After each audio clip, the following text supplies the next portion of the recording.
born in this world, you're given a ticket to the freak show. And when you're born in America, you're given a front row seat. Everybody's got a cell phone that'll make pancakes and rub their balls, so nobody wants to rock the boat, nobody wants to change. We're in a nice downward glide. I call it circling the drain. I think we squandered great gifts.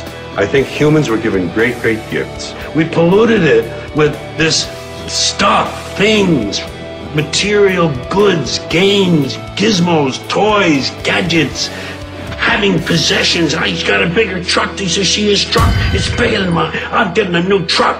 Here's a big truck. Oh, I'm getting that one. That's what, you got a video in it? Your DVD too? He don't have a DVD.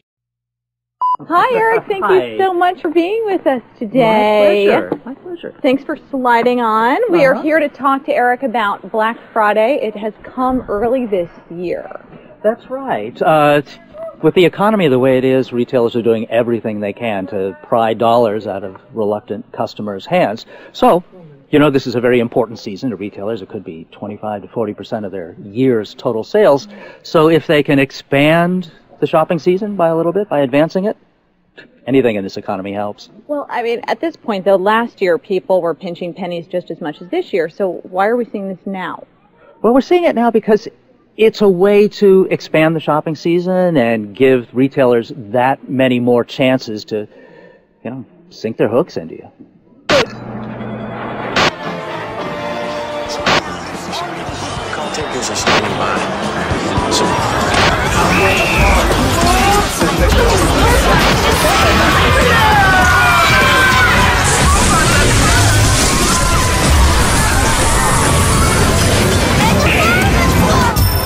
This is the world I grew up in.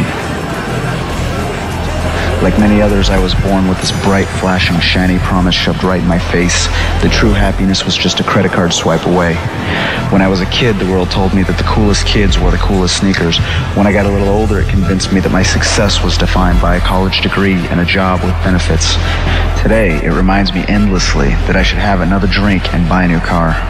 But I gotta tell you, the only real message I've heard through the noise is that this world knows better than I do what's best for me.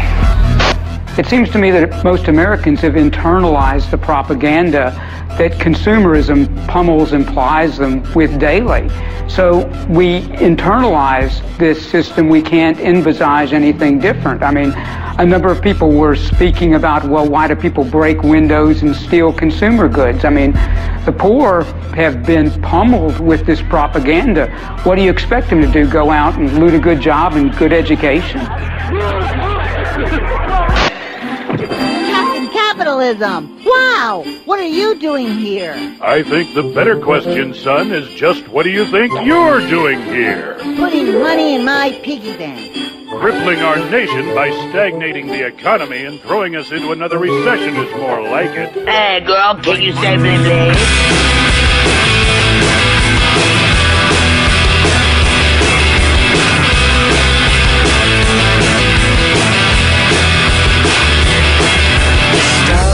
Coca-Cola, Gap, Nike, Walmart, Body Shop, Exxon, BP, Amoco, General Motors, Texaco, RJ Reynolds, Nabisco, Philip Morris, Marlboro, Mars, McDonald's, Domino's, Ben & Jerry's, Monsanto.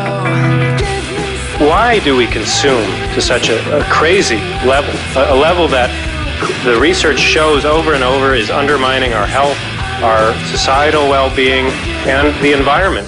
You know, we have to step back from before even starting this to recognize that most of what we do, most of what we see as normal, is actually shaped by our cultural norms.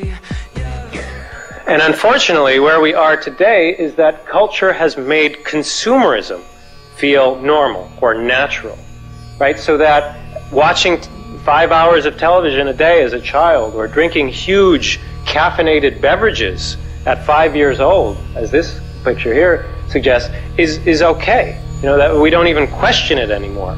You know, and the strong illustration of that for me is this series of pictures. Now, if you can't see, up at the top right, there's a little girl surrounded by all of her pink toys. This is a little Korean girl. The artist actually was more interested in the genderfication process of children. I mean, just look from how young we are brought into the consumer culture, where we define our well-being, our happiness, our leisure through the stuff we have, through the stuff that surrounds us. Here's a picture of an American little girl, of course, with the princess outfit, which I've discovered from my own 4 nieces that, well, it's big business. Disney is makes multiple $1 billion a year selling their Disney princess fantasies to little girls. But so around the industrial world and increasingly in developing countries, consumerism is becoming the default cultural pattern. In the 1950s, late 50s, early 60s, a bunch of advertising guys got together in Madison Avenue and decided that what they were trying to do was sell products to younger people. They thought we should try and sell products to younger people because then they'll buy things their whole life. So they'll try and sell them soft drinks or bread or cigars or whatever the hell they were selling them. And they thought we'll try and appeal to young people because the youth was the place where you were going to be able to sell things. And what happened was that in a strange kind of quirk of fate, youth began to be celebrated by society in a way that it had never been in any time in human history, because what used to be celebrated was experience and cleverness. But what happened was that what became valuable was youth, the quality of youth, which made you a consumer. So what happened is that they started concentrating on these people. Society started to turn on its head, because with the deification of youth, youth has a byproduct. The byproduct of youth is inexperience. By the nature of having youth, you don't have any experience. You're too young to have it. It became fashionable and desirable to be young and to be stupid. And it started to be a fashion, and that grew, and that grew, and that grew, and that grew, and now that's what all the kids want to be. And this terrible movement, nobody meant it.